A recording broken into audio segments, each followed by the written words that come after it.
c'est Skyrim YLM. Aujourd'hui, on se retrouve pour une petite vidéo. Aujourd'hui, je vous annonce une grande nouvelle. J'ai enfin reçu ma moto il y a de cela maintenant 2 semaines. Et je n'ai pas pu du coup vous la présenter parce que je l'ai reçue d'ici pendant mon stage et je n'ai pas du coup eu le temps du coup de vous donner du coup des nouvelles à rapport à la moto et tout. Et j'ai eu des couilles pendant les autres mois où je n'étais pas actif. Donc du coup je vous fais cette petite vidéo du coup pour vous souhaiter plusieurs nouvelles et tout, mais d'abord on va parler de ma moto. Donc du coup c'est une 125 TDR de 1999 où il y a eu de la mécanique qui a été faite dessus. Il y a eu un embrayage, une bielle, un vilebrequin et un piston qui ont été posés et renforcés. Un allumage qui a été changé, qui est d'origine mais qui est neuf, qui a juste 2000 bornes. Et une peinture qui a été posée, peinture des 60 ans de Yamaha. Et des clignotants aussi LED et des nouveaux optiques de phare qui sont en verre et puis qui sont neufs. Et pareil à l'arrière, un optique de phare qui est neuf. Donc je vais vous donner quelques avantages à rapport à cette moto et quelques inconvénients.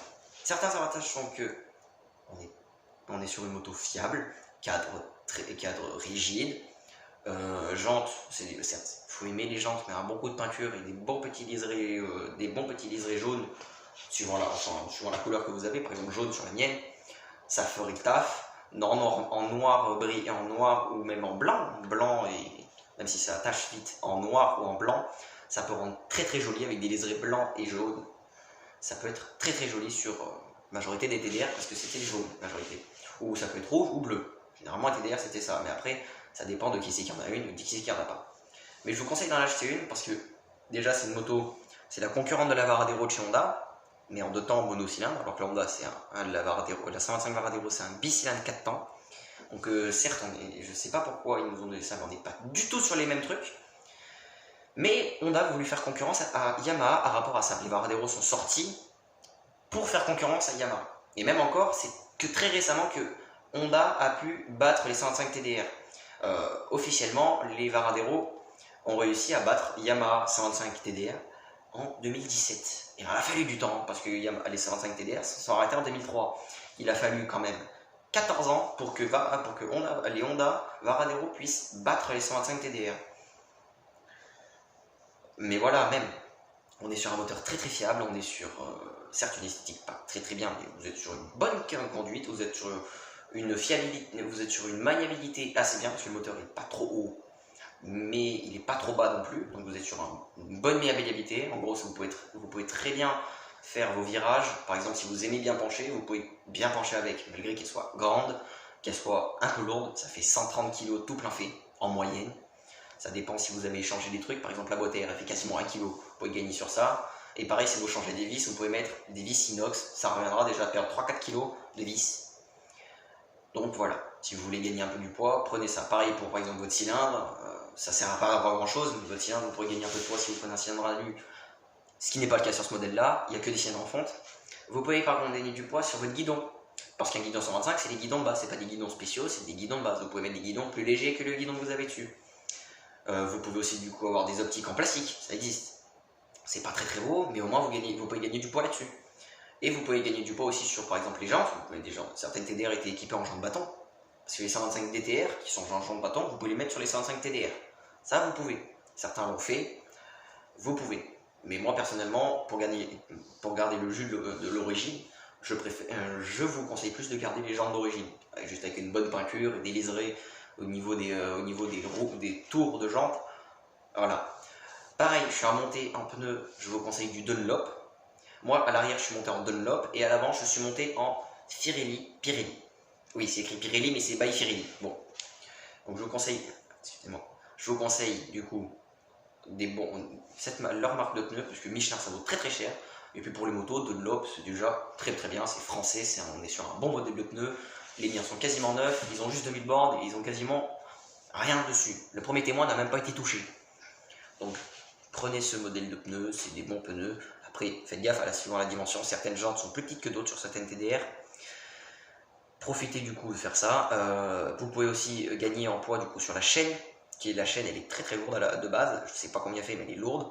La mienne elle a été changée et l'avantage c'est que c'est une chaîne à tâche rapide. Donc du coup, vous n'avez pas de soucis au niveau de ça. D'ailleurs, petit conseil, la tâche rapide, généralement sur les motos, il faut que la tâche rapide, généralement, c'est un petit truc en forme de U. Il faut que, là par exemple, vous avez vos deux barres qui vont, de votre chaîne qui s'accrochent au maillon, et bien il faut qu'ils aillent vers l'arrière. Parce que s'ils vont vers l'avant, la chaîne elle se tire. Bah oui, comme il y a de la puissance qui sort, il y a du couple et de la puissance qui sort du pignon de sortie de boîte. Et qui entraîne la chaîne et qui entraîne votre roue, ce qui est logique. Et bien si vous mettez votre attache rapide vers le pignon de sortie de boîte, il se peut qu'un jour ça puisse partir. Et là par contre une chaîne quand ça saute, et ben ça fait pas bon ménage. Donc du coup je vous conseille de mettre, je vous conseille très très fortement, c'est même conseillé par tout le monde, de mettre votre maillon d'attache rapide vers la roue et pas vers le pignon de sortie de boîte. C'est toujours mieux. Vous pouvez gagner en poids du coup sur votre 125 TDR, vous pouvez gagner en poids aussi sur le pot. Le pot d'origine, c'est un pot en acier, vous pouvez mettre un pot en alu, en acier nickelé, vous pouvez mettre des pots beaucoup plus légers, donc du coup gagner en poids. Cette moto du coup est pas très très lourde, à sec elle fait 120 kg à sec, tout plein fait elle monte à 130-135 kg, la mienne elle monte à 130 kg parce qu'on a déjà gagné du poids en changeant les clignotants, en mettant des optiques de phare moins épais mais en verre toujours, à l'avant et à l'arrière. Enfin à l'arrière ils sont en plastique mais à l'arrière ils sont plus légers aussi. Des clignotants LED qui gagnent vraiment ça gagne 100 grammes mais bon, les clignotants LED c'est pour l'esthétique surtout. Le guidon il a été changé, il est plus léger que le guidon d'origine. Les seuls trucs qui n'ont pas été changés c'est les vis. Mais vous pouvez gagner du coup gagner sur les vis. Et vous pouvez gagner aussi sur votre sélecteur, même si ça ne sert à rien, vous pouvez gagner sur votre sélecteur, vous pouvez gagner sur vos cale-pieds avant, cale-pied arrière. Et aussi sur les 125 TDR, à la base vous n'avez pas de kick, mais vous avez un petit endroit où vous pouvez mettre un système de kick, donc avec le pignon qui va à l'intérieur, le ressort, le kick, vous pouvez le mettre, comme ça si vous avez un problème de batterie, c'est toujours mieux d'avoir un kick. Donc, je vous conseille d'en mettre un, certains vous diront non, mais je vous conseille d'en mettre un. Donc du coup, je vous ai à peu près expliqué ce que c'est la moto, maintenant ce que c'est ma moto, je vais pouvoir vous dire, vous expliquer du coup, enfin vous dire les nouvelles et tout.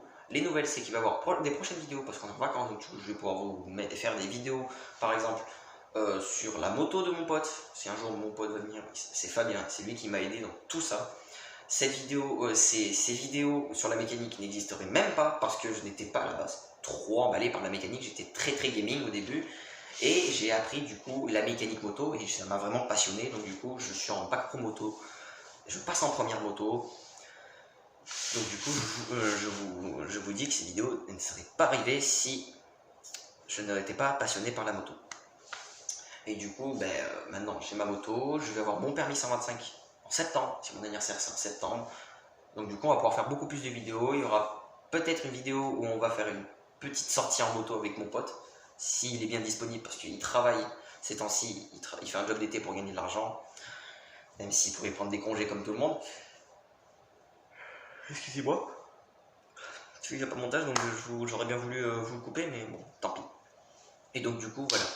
Je vous souhaite du coup aussi des bons départs en vacances, même si sur les infos, si mes parents y regardent, ils m'ont dit c'est la merde, très clairement. Les autoroutes c'est la merde, généralement on va vers le sud et le sud c'est blindé sa grand-mère. Si vous allez à Nîmes, vous êtes dans la merde parce que Nîmes il y a des travaux de partout, vous pouvez pas trouver un parking correctement, c'est blindé. Voilà, moi je suis parti la semaine dernière en vacances, c'est le samedi 3 juillet, et ça fait une semaine du coup qu'on est là avec mes parents et du coup on n'a pas eu de problème de partir. Après si vous partez demain je vous conseille de partir très tôt. Nous on est parti à 4h du matin et on est arrivé vers 10h en Provence, donc je vous conseille par exemple de partir très tôt. J'espère que vous avez eu du coup que les personnes qui me regardent qui sont encore en 3e ont eu du coup leur brevet. Je vous souhaite du coup des félicitations pour avoir eu votre brevet. Le mieux c'est avec une mention. Et je souhaite aussi à tous les bacheliers maintenant, tous les bacheliers qui regardent ma chaîne et qui ont passé, mais même s'il y en a très peu, on n'est pas beaucoup encore, c'est normal, c'est le début de la chaîne, il faut un petit moment avant qu'elle se lance, mais c'est pas bien grave. Du coup je souhaite à toutes les personnes, aux certaines personnes qui ont leur bac, des félicitations déjà, parce que même si vous avez eu votre bac sans mention ou avec mention, je vous souhaite du coup des félicitations, je vous souhaite du coup une bonne fête si vous avez fêté votre bac ou si vous allez le fêter en vacances. Et je vous souhaite du coup aussi de très bonnes vacances. Certaines vidéos vont venir, mais pour l'instant, il n'y a pas. Enfin, pour l'instant, c'est pas continuel. Là-bas, je voulais faire une vidéo par semaine, mais c'est vraiment la merde. Je comprends tous les gens qui font leurs vidéos toutes les semaines. Genre, je pense à des youtubeurs qui font leurs vidéos quasiment tous les jours. Et vraiment, je dis bravo parce que déjà, faire une vidéo toutes les semaines, j'ai essayé, hein, avec cette qualité, cet espace de téléphone, c'est la merde, très clairement. Pour faire plusieurs vidéos, il faut tout le temps supprimer une pour en la mettre une autre. Et donc, du coup, là ça va être bientôt la pro parce que j'ai quasiment plus de timing avec mon téléphone. Il dit nique ta mère par rapport au timing. Donc du coup, je vais vous souhaiter de bonnes vacances. Prochaine vidéo, ça va être probablement sur la moto de mon pote, ou peut-être des tutos mécaniques si je trouve des outils qui sont assez compliqués à comprendre et tout. Et je vais vous demander de vous abonner, de liker la vidéo, de commenter, de partager la chaîne pour qu'on puisse qu'on puisse un peu se lancer. De partager cette chaîne, d'aller sur mon Instagram. Donc, mon Instagram est en description pour me poser des questions, pour voir aussi la moto. Pour voir aussi de ce que j'ai fait un peu parce que j'ai mis une publication où j'ai montré ce qu'on faisait à mon stage parce que j'étais pas en stage moto, j'étais en stage motoculture. Donc du coup je vous souhaite d'agréables vacances et je vous dis à plus tard. Abonnez-vous, likez, partagez, commentez pour poser des questions. Je répondrai à tous les commentaires si je peux, même normalement oui parce qu'il n'y en a généralement pas beaucoup. Je répondrai à tous vos commentaires. Sur ce, à plus.